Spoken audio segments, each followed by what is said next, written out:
One division generated $24.8 billion in revenue and still produced $6.3 billion in operating profit. That profit shape doesn't come from corn. It shows up as red powder on a bag of Flamin Hot Cheetos, and it behaves less like seasoning and more like a business system. In 2024, PepsiCo reported $91.854 billion in net revenue. Inside that machine, Frito-Lay North America, based in Plano, Texas, operated like an engine. $24.755 billion in net revenue, $6.316 billion in operating profit, roughly a 25.5% operating margin. That kind of margin doesn't come from a clever slogan.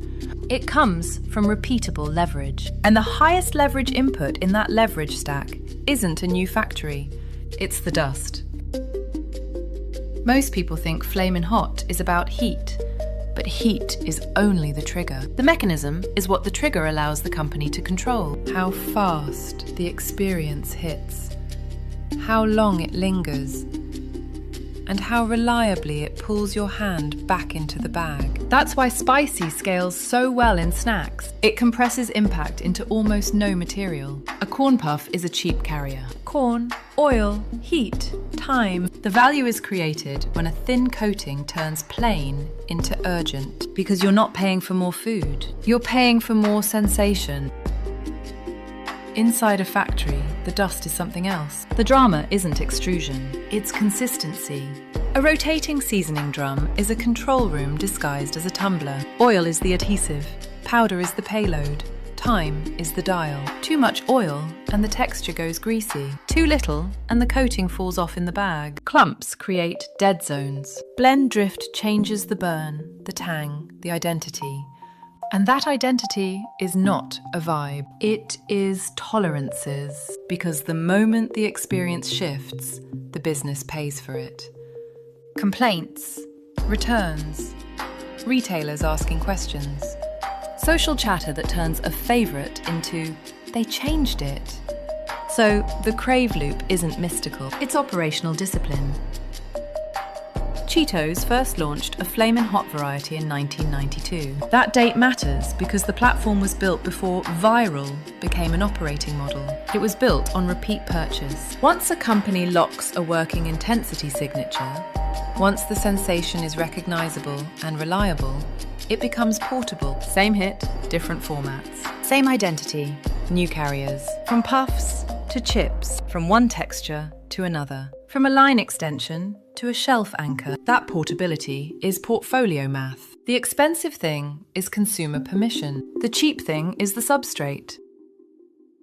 And the category didn't stay still. Takis Fuego entered the US market in 2006, and it didn't compete by being subtle. It proved there was room for a second intensity platform, built on a different sensory profile, but aimed at the same behavioral outcome.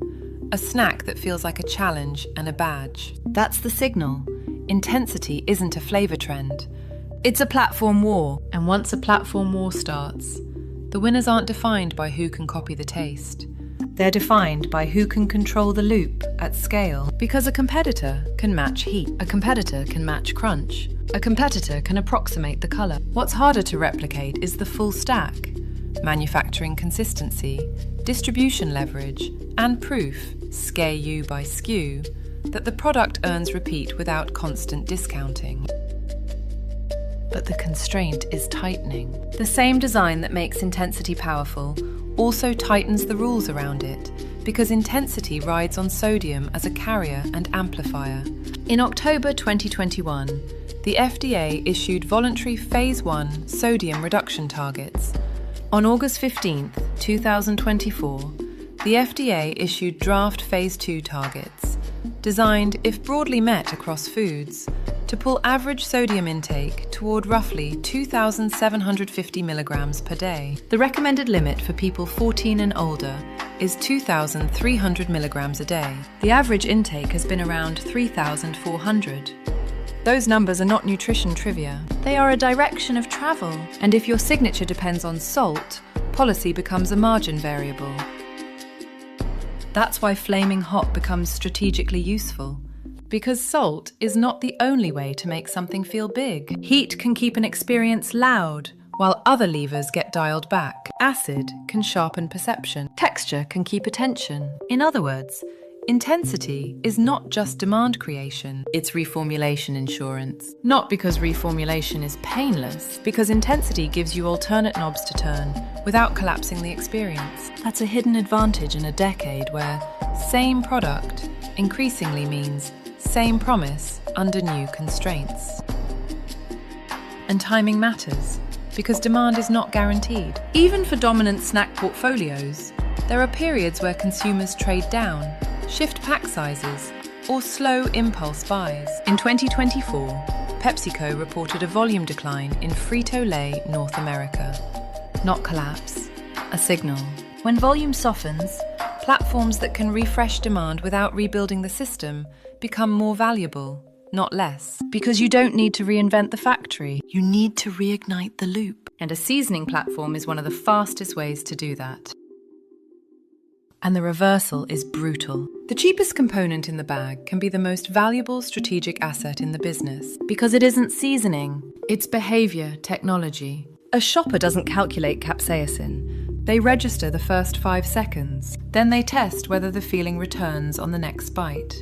If it does, the bag empties faster. If it doesn't, the product becomes background. That's why the dust is not cosmetic. It is the interface between the brand and the nervous system. And once a company owns that interface, it can monetize it across shapes for years. There's a quiet human moment hiding inside the economics. A category manager sits with scan data and promo calendars. 2 products sit side by side.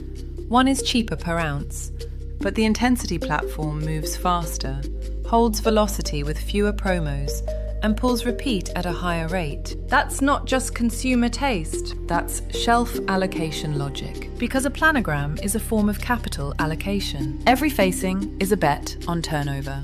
And turnover is what protects margin. So the shelf quietly rebalances around what pulls people back, again and again, without needing permission every week. That's when spicy stops being a flavour. It becomes a traffic driver. From a distance, the system reveals what this story really is. Flamin Hot isn't a single product success. It's a template for defending profitability under tightening constraints. Build a sensation signature strong enough to travel across formats. Keep it consistent enough to survive cost pressure and ingredient tweaks. Use it to refresh demand when volume isn't guaranteed. And protect distribution leverage by proving repeat behavior at the SKU level.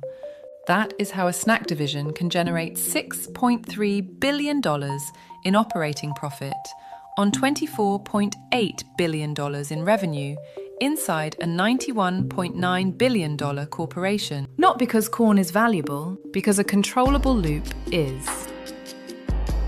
And the next era won't be defined by who can make something taste good. It will be defined by who can keep sensation stable while the constraints tighten. Regulatory pressure, reformulation, consumer skepticism, and a shelf that punishes anything that feels even slightly changed. So the strategic question is hiding inside the red dust. When the easiest levers get restricted and volume stops being automatic, which intensity platforms will still hold? Because they own behavior, not just flavor. Some brands will learn that heat was never the moat. The moat was control. And control is a system you either run or you lose.